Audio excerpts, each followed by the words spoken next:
நான் சொல்லப் போற நியூஸ கேட்டு பல பேருக்கு ஷாக்கா இருக்கலாம். இல்ல ஆல்ரெடி நீங்க கேள்விப்பட்டிருக்கலாம். அத பத்தி முழுசா தெரியாம இருந்திருக்கலாம். ஜஸ்ட் பார்த்துட்டு நீங்க ஸ்க்ரோல் பண்ணி போயிருக்கலாம். ஸோ என்ன நடந்ததுன்னு தெரிஞ்சுக்கோங்க. தமிழ்நாட்ல ரீசென்ட் டைம்ல பார்த்தீங்கன்னா, கிரைம் ரேட் வந்து எக்கச்சக்கமா அதிகரிச்சிருக்கு. நம்ம ஒண்ணு கேள்விப்பட்டு அடுத்து பார்த்தோன்னா, இன்னொரு விஷயம். ஒரு குற்றம் நடந்திருக்கு. என்ன என்ன அது என்ன நடக்குதுன்னு ஒண்ணுமே புரியல. நான் ஒண்ணு ஒண்ணா சொல்றேன். நீங்க பாருங்க. ஃபெப் 7ஆம் தேதி பார்த்தீங்கன்னா, டிஎம்கே ஃபங்ஷனரி ஒருத்தர் வந்து 2 1/2 வயசு குழந்தைய செக்ஸுவல் அசால்ட் பண்ணி அந்த குழந்தை தவறியிருக்கு. 2 1/2 வயசு குழந்தை. நெனச்சு பார்க்க முடியுதா? யோசிச்சு பார்க்க முடியுதா? ஆ எப்புட்றா? ஒரு ஒரு பொறுப்புல இருக்கிற ஒருத்தன், டிஎம்கே கட்சியில இருக்க ஒருத்தன், அடுத்து மார்ச் 2ஆம் தேதி நாங்குநேரியில அந்த ஜாதி வெறி புடிச்ச நாய்ங்க 9 பேரு 3 பைக்ல வந்து அங்க டீ கடையில இருந்த ஒரு 2 பேர் சரமாரியா போட்டு தாக்கியிருக்கானுங்க. அவனுங்க வந்து வரும்போதே பிளானோட தான் வந்திருக்கானுங்க. சரமாரியா போட்டு தாக்கியிருக்கானுங்க. அதில 2 பேரு சம்பவ இடத்திலேயே உயிரிழந்துட்டாங்க. ஒருத்தர் வந்து ஊனமுற்றவரு. இன்னொருத்தவங்க வந்து ஒடிசால இருந்து இங்க கூலி வேலை பார்க்குறவங்க. அடுத்து அங்க வந்து சும்மா ஜென்ரலா வந்தவங்க. ஒருத்தர் வந்து அவரோட மகள் வந்து கல்லூரிக்கு போயிட்டு வரதுக்காக வெயிட் பண்ணிட்டு இருந்திருக்காரு. அது வந்து அவரோட ஊர்ல அந்த பஸ் வந்து நிக்காதாம். ஸோ அதனால பக்கத்து ஊர்ல வந்து நின்னுட்டு இருந்திருக்காரு. அவரை வெட்டியிருக்காங்க. அங்கே மாவு வாங்க வந்தவர், அந்த டீ கடை ஓனரு, எல்லாரையும் போட்டு சரமாரியாக தாக்கியிருக்காங்க. தாக்கியிருக்காங்கன்றது மூவ் ஆன் பண்ணி போக முடியாது. இப்போ நான் சொல்கிறேன் இல்லையா, இந்த கல்லூரி மாணவி அவங்க அப்பா அவரோட கையை வெட்டியிருக்காங்க. விரல் இந்த சைடு 4 விரல் இல்லை, இந்த கையில் 5 விரல் இல்லை. இப்போ அடுத்து அவரோட வாழ்க்கை என்ன நிலைமை? நான் அப்படியே ஒன்று ஒன்றா வரேன். மார்ச் 6ஆம் தேதி இந்த Manamadurai Akash custodial death. March 7ஆம் தேதி நாமக்கல்ல 7 வயசு குழந்தை. அங்கே கன்ஸ்ட்ரக்ஷன் ஒர்க் பண்ணுறவன் 25 வயசு மணிகண்டன் அப்படின்றவன் அந்த பொண்ணை கடத்திட்டு போய் அந்த பொண்ணுக்கு ப்ரூட்டலான செக்ஷுவல் ஹராஸ்மெண்ட் பண்ணி அந்த பொண்ணை வந்து பிரிட்ஜுக்கு அடியில் தூக்கி போட்டு போயிருக்கான். மார்ச் 8ஆம் தேதி கிருஷ்ணகிரியில் 70 வயசு முதியோரோட மனைவி, அவங்களுக்கு 60 வயசு, அவங்கக்கிட்ட செக்ஷுவல் ஹராஸ்மெண்ட் பண்ணி. மார்ச் 10ஆம் தேதி மதுராந்தகம் பைபாஸில் அவங்க ரிலேட்டிவோட போன 14 வயசு சிறுமி அவங்கள ஃபாலோ பண்ணிகிட்டே போயிட்டு அந்த பைக்கை கீழே விழ வச்சு அந்த பொண்ணை தரன்னு பக்கத்தில் இந்த காட்டு பகுதிக்கு இழுத்து போய் கேங் ரேப் பண்ணிருக்காங்க. இப்போ கடைசியாக மார்ச் 11ஆம் தேதி தூத்துக்குடி விளாத்திக்குளத்தில் 12வது படிக்கிற மனைவி இயற்கை உபாதைக்காக போனப்ப திரும்பி வீட்டுக்கு வரல. பொண்ணை காணும்னு சொல்லி கம்ப்ளைண்ட் பண்ணுறதுக்காக போலீஸ் ஸ்டேஷன் போயிருக்காங்க. அங்கே அவங்க கேஸை எடுக்கலை. நீங்கள் போய் இதை மகளிர் போலீஸ் ஸ்டேஷனில் கம்ப்ளைண்ட் பண்ணுங்கம்மான்னு சொல்லி அனுப்பிவிட்டு அங்கேருந்து 40 கிலோமீட்டர் மகளிர் போலீஸ் ஸ்டேஷனுக்கு போய் அங்கே அவங்க கம்ப்ளைண்ட் பண்ணால் அங்கே இருந்த போலீஸ் அதிகாரி அலட்சியமாக, உன் பொண்ணு ஏதாவது லவ் பண்ணிகிட்டு இருக்கும்பா, ஏதாவது அந்த பையன் கூட போயிருக்கும்பா அப்படின்ற மாதிரி அலட்சியமாக பதில் சொல்லி அந்த கேஸை எடுக்காமல் திருப்பி வந்தால் அந்த பொண்ணு அடுத்த நாள் சடலமாக மீட்டெடுக்கப்படுறா. கழுத்தில் காயங்களோட. கண்டிப்பாக செக்ஷுவல் ஹராஸ்மெண்ட் நடந்திருக்கு, அப்யூஸ் நடந்திருக்கு. இன்னும் அதுக்கான இது வரல. பண்ணியிருக்காங்களா இல்லையான்றதை வந்து இன்னும் டெஸ்ட் பண்ணிகிட்டு இருக்காங்க. வேறு என்ன இவனுங்களுக்கு மோட்டிவாக இருக்கும்? அவங்க பேரண்ட்ஸ் வந்து கதறாங்க, நாங்கள் வந்து போலீஸ் கம்ப்ளைண்ட் பண்ணப்பே நீ எடுத்திருந்தா எங்கள் பொண்ணை காப்பாற்றிருக்கலாமேன்னு சொல்லிட்டு. இன்றைக்கி வந்து அவங்க போராட்டம் பண்ணிகிட்டு இருக்காங்க. அவங்க ஊரில் போராட்டம் பண்ணிகிட்டு இருக்கிறதுக்காக அடுத்த கட்ட அந்த போராட்டத்துக்கு போகிறப்ப அந்த நெடுஞ்சாலையில் போய் போராட்டம் பண்ண போகிறாங்க. அங்கே இருந்த போலீஸ் அதிகாரி ஒருத்தர் வந்து, இப்போ நீங்கள் வந்து போராட்டம் பண்ணுறதுனால மட்டும் இது நின்றுமா, நீங்கள் போய் அங்கே போராட்டம் பண்ணிங்கன்னா நான் வந்து உங்கள் எல்லாரையும் அரெஸ்ட் பண்ணி ரிமாண்ட் பண்ணுவேன் அப்படின்னு மிரட்டுறாரு. அவரோட அந்த தோணியை பார்த்தீங்கன்னா ஒரு மாதிரி திமிராக இருக்குது. அது மக்கள்கிட்ட வந்து அவங்க வந்து குழந்தைய பறி கொடுத்துட்டு இழந்துட்டு நிற்கிறாங்க. அவங்கக்கிட்ட உங்களோட அதிகார திமிரை காட்டிக்கிட்டு இருக்கீங்க. நீங்கள் தப்பிச்சு போன குற்றவாளிகளை ஒன்றும் பிடிக்கல, தேடிக்கிட்டு இருக்கோம்னுட்டு இருக்காங்க. அவங்க பெற்றவங்களோட நிலைமை என்ன? அவங்க வேற என்ன பண்ணுவாங்க? போராட்டம் பண்ணுறதை விட அவங்களுக்கு வேற என்ன தெரியும்? கதறி அழுறாங்க. அரசாங்கத்தோட நடவடிக்கை என்ன? முதலமைச்சர் என்ன பண்ணுறாரு? துணை முதலமைச்சர் என்ன பண்ணுறாரு? கனிமொழி வந்து விசாரிச்சுட்டு போகிறாங்க. இப்போ இது எப்படின்னா, இப்போ கரூர் சம்பவத்துக்கு உடனடியாக வந்த நீங்கள் இந்த சம்பவத்துக்கெல்லாம் எங்கே நீங்கள் ஆளையே காணுமே? நைட்டோட நைட்டாக வரீங்க, ஃப்ளைட் பிடிச்சி வரீங்க. இப்போ 40 பேர் தவறுனா தான் நீங்கள் வருவீங்களா? அந்த சம்பவம் மாதிரி நடந்தால் தான் இதுக்கான ஆக்ஷன் வந்து உடனடியாக எடுக்கப்படுமா? சரி, இவங்க வர்றது இருக்கட்டும். அங்க டிஜிபி அதிகாரி எப்போ வராருன்னு தெரியல. உயர் அதிகாரி எப்போ வராருன்னு தெரியல ஒரு ஒரு சம்பவத்துக்கும். உச்சகட்டத்துக்கு இவங்க போராடி அந்த வலுவ ஏத்துறப்ப தான் எல்லாரும் ஒருத்தரா வராங்க. அப்ப போராட்டமே பண்ணக்கூடாதுன்னு இங்க ஒருத்தர் வந்து இப்படி பண்ணிக்கிட்டு இருக்காரு. இதெல்லாம் என்ன ஒண்ணுமே எனக்கு புரியல. அந்த பொண்ணு என்ன சார் தப்பு பண்ணுச்சு? ஒரு பையன் ரீல்ஸ் எடுத்து போடுறான். மேபி அந்த அரசாங்கம் வந்து அந்த பொண்ணோட வீட்ல ஒரு கழிப்பிடம் கட்டி தந்திருந்தா இந்த ஒரு தப்பு நடந்திருக்குமா? இப்ப அடுத்து வந்து என் தங்கச்சி, என் குடும்பத்த சார்ந்த பெண்கள வந்து என்ட்ட கேள்வி கேட்குறாங்க. அவங்கள நான் எப்படி வெளிய அனுப்புறது? எனக்கு வந்து பதட்டமா இருக்கு. அவங்க கிட்ட நான் என்ன பதில் சொல்றது? அடுத்தடுத்து என்ன நடக்குன்னே தெரியலையே! இதுக்கு என்ன அரசாங்கம் வந்து நடவடிக்கை எடுக்குது? என்ன சார் இங்க சிஸ்டம் வேல பார்த்துட்டு இருக்கு? ஒண்ணும் புரியல சார். என்ன ஆக்ஷன் எடுக்குது? ஒரு தப்பு நடந்தா, திரும்ப அந்த தப்பு நடந்துகிட்டே தான் இருக்கு. அதுக்கு முடிவே காணோம். இப்ப இந்த கஸ்டோடியல் டெத் எடுத்தீங்கன்னா, இப்ப தான் பார்த்தோம் அஜித் குமாரோட அந்த கஸ்டோடியல் டெத்து. இப்போ இன்னொன்னு. இப்ப நாங்குநேரியில வந்து அரெஸ்ட் பண்ணவங்க மாஸ்க் போட்டு அழகா உட்கார வச்சு ஃபோட்டோ எடுக்குறீங்க. அவங்களுக்கு எந்த காயமுமே கிடையாது. இப்ப இந்த ஆகாஷ்ன்றவர வந்து அரெஸ்ட் பண்ணிட்டு போயிட்டு, அத்தன காயங்கள் 25 இடத்துல காயங்கள். சார் நான் ஸ்கிரீன்ஷாட் உங்களுக்கு ஷேர் பண்றேன். கால்ல வந்து ஈர துணிய வச்சு, கல்லு வச்சு கால உடைச்சிருக்காங்க. அவரு வாக்குமூலம் குடுத்துருக்காரு. கால உடைச்சிருக்காங்க. அவரு வாக்குமூலம் குடுத்துருக்காரு. நீதிபதி கிட்ட வந்து கோர்ட்டுக்கு வந்து எங்களால கூட்டிட்டு வர முடியல. இவரு வந்து பிரிட்ஜ்லேருந்து கீழ விழுந்துட்டாரு. அவரு கால்ல அடிபட்டுருக்கு. அவரு ஹாஸ்பிட்டல்ல போயிட்டு வாக்குமூலம் எடுக்குறாரு. அப்ப அவரு சொல்றாரு, இதெல்லாம் நடந்திருக்கு சார்ன்னு சொல்லிட்டு. அவ்வளோதான் அவரு தவறிட்டாரு. மூளையில ரத்த கசிவு ஏற்பட்டிருக்கும் அடிச்சதுனால அப்படின்னு சொல்லிட்டு. இதுல மருத்துவர்களோட அந்த ஒரு தவறும் இருக்கு. உடனடியா அவங்க வந்து அதுக்கான வேலைய எதுவும் பார்க்கல. அவருக்கான ட்ரீட்மெண்ட் எதுவும் குடுக்கப்படல அப்படின்னு சொல்றாங்க.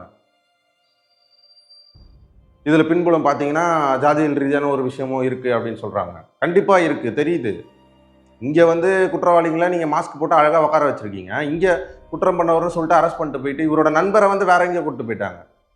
ராமநாதபுரம் ஜெயில்ல போயிட்டு ஏதோ அங்க ரிமாண்ட் பண்ணிட்டாங்க அப்படின்ற மாரி சொல்றாங்க. இவர தனியா கூப்பிட்டு வந்துட்டு, இதுல என்ன தெரியுது? ஒருத்தருக்கு ஒரு நடவடிக்கை, இன்னொருத்தருக்கு ஒரு நடவடிக்கைன்னா, அவங்க பெத்தவங்கள கூப்பிட்டு அவங்க ஜாதி பேர சொல்லி பேசியிருக்காங்க. வார்ன் பண்ணியிருக்காங்க. ஸோ நம்ம யார நம்புறோம்? காவல்துறைய தான் நம்புறோம். எங்களுக்கு ஒரு தப்பு நடந்தா வந்து காப்பாத்துவாங்க. எங்க கூட நின்னு சப்போர்ட் பண்ணுவாங்கன்னு சொல்லிட்டு. என்ன என்ன சார் நடக்குதுங்க?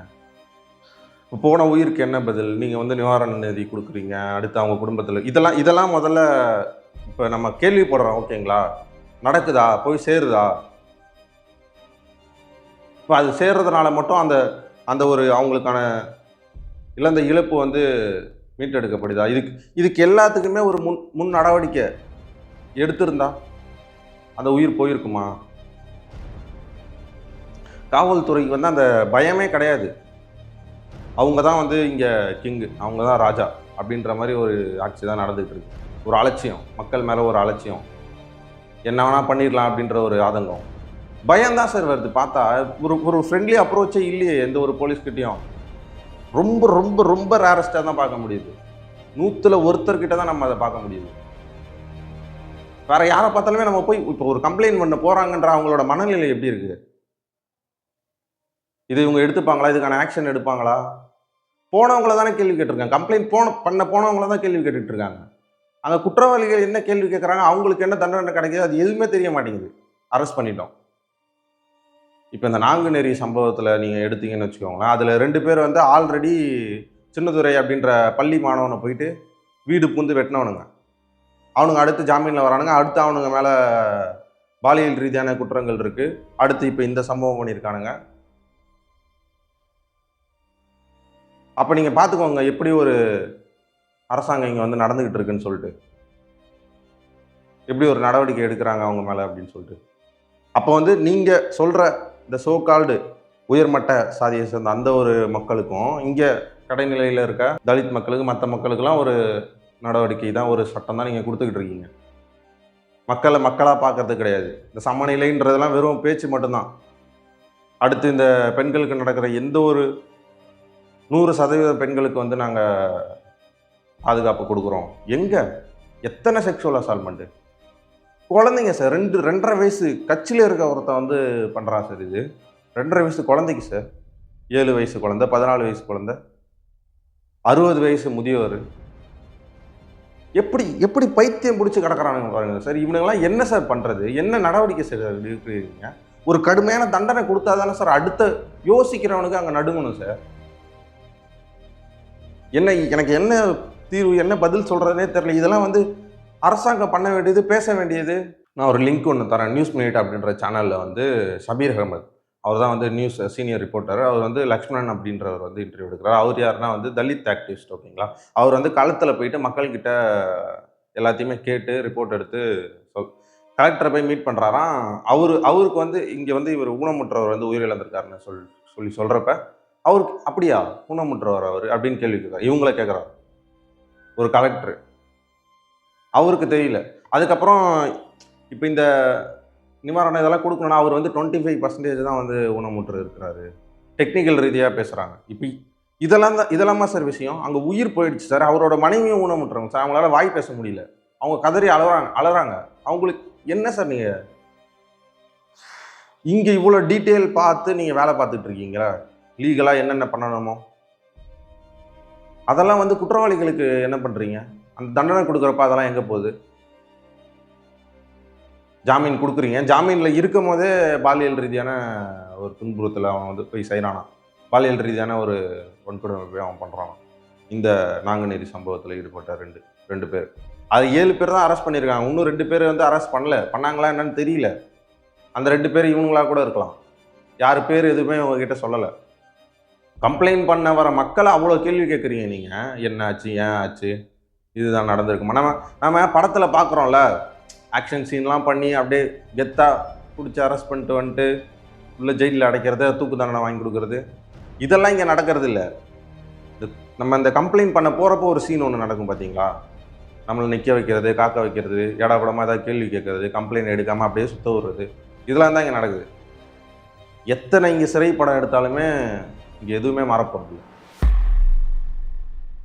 அப்படி என்ன சார் உங்களுக்கு வந்து இந்த ஜாதி ரீதியான ஓட்டு உங்களுக்கு தேவைப்படுது? பெரியாரோட கொள்கையை தான் வந்து உங்கள் கட்சியோட இதுவாக வச்சுருக்கீங்க. அவர் சொல்கிறாரா இங்கே வந்து இந்த உயர்மட்ட மக்களுக்கு வந்து நீங்கள் இந்த மாதிரி ஒரு அட்வான்டேஜ் கொடுங்க, இங்கே இவங்களெல்லாம் கண்டுக்காதீங்க, இவங்களுக்கு என்ன நடந்தால் என்ன? இப்போ இதில் வந்து கூட்டணியில் விசிகா இருக்காங்க. அவங்க கட்சி ஆரம்பிக்கப்பட்டதே இங்கே இந்த பாமர மக்களுக்கு சேவை செய்யணுன்றதுக்காக தான். அவங்க லாக் ஆகியிருக்காங்க சார். அவங்களால ஓப்பனாக பேச முடியல சார் எந்த ஒரு விஷயத்தையும். இங்கே ஜாதியல் ரீதியான பிரச்சனை தான் நடக்குதுன்றதை வந்து பேச முடியல சார். அவங்களுக்கு ஓப்பனாக எதிர்த்து கேள்வி கேட்க முடியல. பயங்கர லாக்கில் இருக்காங்க, பார்த்தாலே தெரியுது. வராங்க, நிற்கிறாங்க, சம்பவத்தை பேசுகிறாங்க, அவ்வளோதான், போயிடுறாங்க. ஜஸ்ட் மூவ் ஆன், நெக்ஸ்ட் விஷயத்துக்கு அடுத்த ஒரு சம்பவம் வரும், அதுக்கு போவோம் அப்படின்ற மாதிரி தான் இருக்குது. இந்த எதிர்கட்சியினர்லாம் இந்த நேரத்தில் என்ன பண்ணுறாங்கன்னே தெரியல சார். இப்போ தான் நீங்கள் போய் நிற்கணும். அந்த காலத்தில் பாதிக்கப்பட்டது மக்களோட நின்று போராட்டம் பண்ணணும். நீங்கள் இங்கே நின்று தான் நீங்கள் கேள்வி கேட்கணும். நீங்கள் தனியாக ஒரு மேடை போட்டு வெறுப்பு அரசியலை கொட்டுறதுல, நீங்கள் விசில் வாங்குறதுல ஒரு பிரயோஜனமும் இல்லை. இவ்வளோ சம்பவம் நடந்துகிட்டு இருக்கு. இந்த ஆகாஷ் கஸ்டோடியல் எடுத்து இந்த 12ஆம் வகுப்பு படிக்கும் மாணவிக்கு இந்த ஒரு இது நாங்குநேரி சம்பவம், இந்த சம்பவத்தெல்லாம் நீங்கள் நின்றுருக்கணும். அது என்ன சார் சம்பவத்தில் இது இந்த குறிப்பிட்ட சம்பவத்துக்கு நான் வருவேன், நான் இந்த மாதிரி சம்பவத்துக்கு நான் வரமாட்டேன், அப்படி ஏதாவது இருக்காங்க? எல்லாமே குற்றம் தானே சார். அதில் சின்ன குற்றம், பெரிய குற்றம். எப்படி சார் எலெக்ஷன் நெருங்கிட்டு இருக்கு, நீங்கள் என்ன அதுக்கான வேலையை மட்டும் தான் பார்த்துட்டு இருக்கீங்க? கூட்டணி சேர்க்கறது, யூடியூப் ஃபுல்லாக விளம்பரம் பண்ணுறது. இங்கே வந்து நில்லுங்க சார். அந்த மக்கள் தான் சார் உங்களுக்கு ஓட்டு போடுறாங்க. அந்த மக்களோட ஓட்டில் தான் சார் நீங்கள் இன்றைக்கி ஆட்சி பண்ணிகிட்டு இருக்கீங்க. அவங்களுக்கு நீதி வாங்கி தரது தான் சார் உங்களோட வேலை.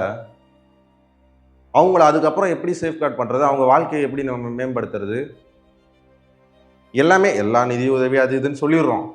அது அங்கே நிறைவேற்றப்பட்டதா? அவங்களுக்கு வந்து போய் சேர்ந்துதா? இப்போ நான் அந்த நாங்குநேரியில் அந்த ஊனமுற்றவர் சொன்னல, அவர் வந்து இந்த இதுக்குள்ளே வரல, இந்த எஸ்சி/எஸ்டி காஸ்ட்குள்ளே வரல, அது வந்து குண்டர் சட்டமாக மாற்றப்படுது, ஏதோ சொல்கிறாங்க, எனக்கு ஒன்றும் புரியல. ஸோ அதனால் அவங்களுக்கு கிடைக்குமா கிடைக்காதான்னு தெரில. அந்த அம்மா வந்து வாய் பேச முடியாத அம்மாவும் இருக்காங்க. அவங்களுக்கு ஏதாவது ஒரு அந்த வீடை வந்து நாங்கள் மாற்றி தரோம் அப்படின்ற மாதிரி ஏதோ சொல்கிறாங்க. என்ன சார், எப்படி சார் அவங்க இதுலேருந்து மீட போகிறாங்க? அவர் தான் சார் ஹோல்ட் பண்ணியிருக்காராம் அந்த குடும்பத்தையே, வந்து அவர் தான் பார்த்துட்டு இருந்திருக்காராம். யார் இதுக்கப்புறம் வருவா? அவங்களுக்கு வந்து 2 குழந்தைங்க இருக்கான். ஊர் விட்டு ஊர் வந்து பிழைக்க வந்த அவரை அடித்து கொண்டிருக்காங்க. என்ன ரீசன் சார்? அவங்க குடும்ப கதையை எழுதிக்கிட்டு இருக்கு. ஒரு ஒரு உயிர் சார். ஒரு ஒரு சக மனுஷனா பார்க்க தெரியல. இவனுங்கிட்டலாம் பாடம் எடுத்து, லெசன் எடுத்து ஒரு பிரயோஜனமும் கிடையாது சார். இவனுங்கள தள்ளுங்க சார் இவனுங்கள. கடுமையான தண்டனை குடுங்க சார். இவனுங்க லைஃப் டைம்க்கு இவனுங்க வெளிய வராத மாரி ஒரு இத பண்ணுங்க சார். அடுத்து எப்படி சார் ஒருத்தன் அந்த தப்பு பண்ணுவான்? நம்ம இத பேசிக்கிட்டு இருக்கோம். ஆல்ரெடி நடந்த சம்பவத்துக்குலாம் இந்த குற்றவாளிகள்லாம் என்ன பண்ணிட்டு இருக்கானுங்க? அவங்களுக்கு இன்னும் உள்ள தான் இருக்கானுங்களா? இல்ல அவனுங்க வெளிய வந்து அடுத்ததுக்கு பிளான் போட்டு ஆரம்பிச்சுட்டானுங்களா? ஒண்ணும் புரியல சார். பயமா இருக்கு. விடியல் அரசு, திராவிட மாடல் அரசு, இந்த டேக்லைனு, இந்த போஸ்டரு, இந்த விளம்பரம் எல்லாமே ஓகே தான் சார். இவங்கள பாதுகாக்க வேண்டியது தான் சார் அதை விட முக்கியமான விஷயம். அங்க தென் மாவட்டத்திலேருந்து இங்க சென்னை சிட்டி வரையுமே ஃபுல் கொலாப்ஸ்ல இருக்கு. கிராமத்தில் தான் நடக்குது, சிட்டியில் நம்ம ஜாலியாக இருக்கலாம் அப்படிலாம் கிடையாது. இங்கேயும் தான் நடமாட முடியல. இன்னும் உள்ள பூந்து பார்த்தா எவ்வளோ குற்றம் இருக்குது, எவ்வளோ க்ரைம் ரேட்ஸ் இருக்குது, எவ்வளோ மறைக்கப்பட்டிருக்கு ஒன்றுமே தெரியல. வெளியே வந்ததை ஏதோ பார்த்து அதுவும் அதுவும் உள்ளே போய் அது தேடினா கிடைக்க மாட்டேங்குது. குற்றவாளியோட பேர் கிடைக்க மாட்டேங்குது, அவனோட ஃபேஸ் கிடைக்க மாட்டேங்குது. அவனை எடுத்து போட்டு காட்டணும். அவன் ஊர் உள்ள நடமாட்டினா அவன் அடுத்து பார்க்குற மக்கள் அவனை வந்து எப்படி உள்ளே விடுவாங்க? அவனோட வாழ்க்கையை அழிக்கணும் சார். அதானே சார் இங்கே வேலை, வேற என்ன சார்? அவன் போவான், அவன் வருவான், திருப்பி அவன் அந்த குற்றங்களை செய்வான். இதை ஒரு ரொட்டைனாக அவன் பேஸ் பண்ணி பண்ணிகிட்டு இருக்கான். நீங்கள் நினைக்கிறவங்களுக்கு நீங்கள் வந்து கடுமையான தண்டனை கொடுப்பீங்க. யாருக்கு பண்ணணும், யாருக்கு பண்ணக்கூடாது, நீங்கள் ஒரு லிஸ்ட்டு வச்சுருப்பீங்க. அவங்களுக்கு வந்து முறையான நடவடிக்கை எடுக்கப்படும். அந்த ஆகாஷ்ன்ற நபர் வந்து அங்கே கள்ளச்சாராயம் காய்ச்சறதை வந்து கடுமையாக எதிர்த்தவர் அவர். அடுத்து ஏதோ ஒரு இது பிரச்சனை ஏற்பட போய் அதில் தவறு பண்ண போய் அரெஸ்ட் பண்ணி விசாரிக்காமல் அவரை கூப்பிட்டு போய் எப்படி சார் நீங்கள் வந்து சரமாரியாக தாக்குவீங்க? என்ன உரிமை இருக்குது உங்களுக்கு? எதன் அடிப்படையில் நீங்கள் வந்து இதெல்லாம் பண்ணிகிட்டு இருக்கீங்க? இங்கே வந்து அப்பட்டமாக தெரியுது இது வந்து ஜாதி கலவரமே கிடையாது, இது வந்து ஏதோ வேறு ஏதோ பிரச்சனை அப்படின்னு சொல்லி அவாய்ட் பண்ணுறீங்க. இது ஜாதியல் ரீதியான ஒரு இது கலவரன்றதுக்குள்ளேயே எடுத்துக்க முடியாது. கலவரன்றது அவங்களும் அந்த ஒரு இதில் இருக்கும். அவங்க அருவா கத்தியை வச்சு ரெடியாக இருந்தாங்களா என்ன? அவங்க பாட்டுக்கு அப்பாவி மக்கள் அமைதியாக இருந்தாங்க. என்ன நடக்க போகுது அடுத்த செகண்ட் தெரிஞ்சிருக்காது. திடுக்குன்னு ஒருத்தன் வந்து அருவாள் எடுத்து விட்டுவான், நம்ம செத்துருன்றது எங்கே சார் எதிர்பார்த்து உட்காந்துட்டு இருப்பாங்களா? அப்பட்டமாக தெரியுது இவன் வந்து இந்த ஒரு குறிக்கோளோட தான் வந்து பண்ணியிருக்கான் அப்படின்னு சொல்லிட்டு. இதுக்கு வந்து இல்லை இது இப்படிலாம் இல்லைன்னு சொல்லிட்டு பேசிக்கிட்டு இருக்கோம். இங்கே வந்து ஒருத்தனை அரெஸ்ட் பண்ணுறீங்க. இங்கே வந்து ஒருத்தருக்கு ஒரு மாதிரியான சட்டம் இயற்றப்பட்டிருக்கா சொல்லுங்கள்? சமநிலையான ஒரு எல்லாருக்கும் சமநிலையான ஒரு சட்டம் தானே இருக்குது. ஸோ அது எப்படி மாறுது? எங்கே மாறுது? பெண்கள் மீதான இந்த பாலியல் ரீதியான வன்கொடுமைக்கெலாம் என்ன பதில் சொல்ல போகிறீங்க? அதை எப்படி ஸ்டாப் பண்ண போகிறீங்க? அவனுங்களுக்கு என்ன தண்டனை வாங்கி கொடுக்க போகிறீங்க? ஒன்றுமே புரியல சார். நாளுக்கு நாள் அதிகரிச்சுட்டே சார். நான் பேசிகிட்டு இருக்க நேரத்தில் எங்கே என்ன நடக்குதுன்னு தெரியல. இன்னொருத்தன் அதுக்கான பிளானை போட்டு ஸ்கெட்சை போட்டு பண்ணிகிட்டு இருப்பான். அவனுக்கு கை நடுங்கணும் சார். அவனுக்கு யோசிக்கிறப்பயே அதுக்கான பாதுகாப்பு என்ன? தலித் மக்கள் இருக்க ஒரு ஏரியாலையும் அதுக்கான ஒரு அதிகாரியை செட் பண்ணுங்கள் சார். நான் ரஞ்சித் சார் சொன்ன மாதிரி தான். அவங்கள ஒரு மக்களாகவே மதிக்கிறது இல்லையே. அவங்களோட ஓட்டு மட்டும் ஆனால் அவங்களுக்கு வேணும். அந்த கூட்டணி மட்டும் உங்களுக்கு வேணும். அவங்களுக்கு சப்போர்ட் பண்ணுற கூட்டணி. அந்த கூட்டணியில் இருக்க கட்சினால பேச முடியல. நம்புகிறாங்க, கதறாங்க. எங்களுக்கு வந்து வரணும், அவர் வந்து பேசணும்னு சொல்லிட்டு அவ்வளோ நம்பிக்கை வச்சுருக்காங்க. அவங்களோட பழைய ரீதியான அந்த ஒரு ஆக்ஷனே அவங்களால எடுக்க முடியல. என்ன சார் ஆகிடப்போகுது? இப்போ கேள்வி கேட்டால் என்ன சார் ஆகிடப்போகுது?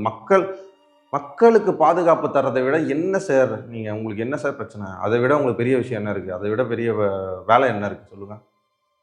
இந்த திட்டங்கள் எல்லாத்தையுமே தூக்கி கொஞ்சம் ஓரமாக வைப்போம் சார். இப்போ எலெக்ஷன் நெருங்கிட்டு இருக்கு. எப்படி இவ்வளோ இதாக இருக்கீங்க? எனக்கு புரியல. என்ன நடந்தாலும் நம்ம ஜெயிச்சிடும், நம்மக்கிட்ட கூட்டணி இருக்குது அப்படின்ற ஒரு இதில் இருக்கீங்களா?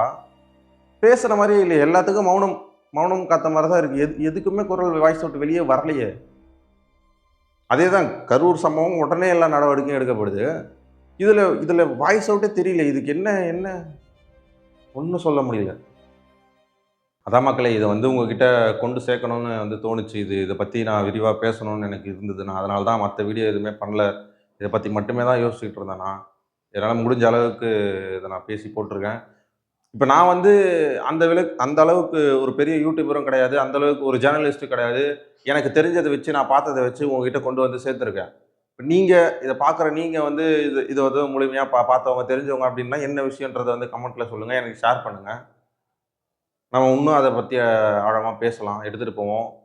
தெரிஞ்சுக்கோங்க, இது வந்து என்னோட பிரச்சனை இல்லை, நான் பார்க்குற டெய்லியும் என்னோட வேலையை பார்த்து நான் பாட்டில் போயிட்டுருப்பேன் அப்படின்னு மட்டும் இருந்துடாதீங்க. இது எல்லாத்துக்குமே நம்மளும் ஒரு காரணம் தான்.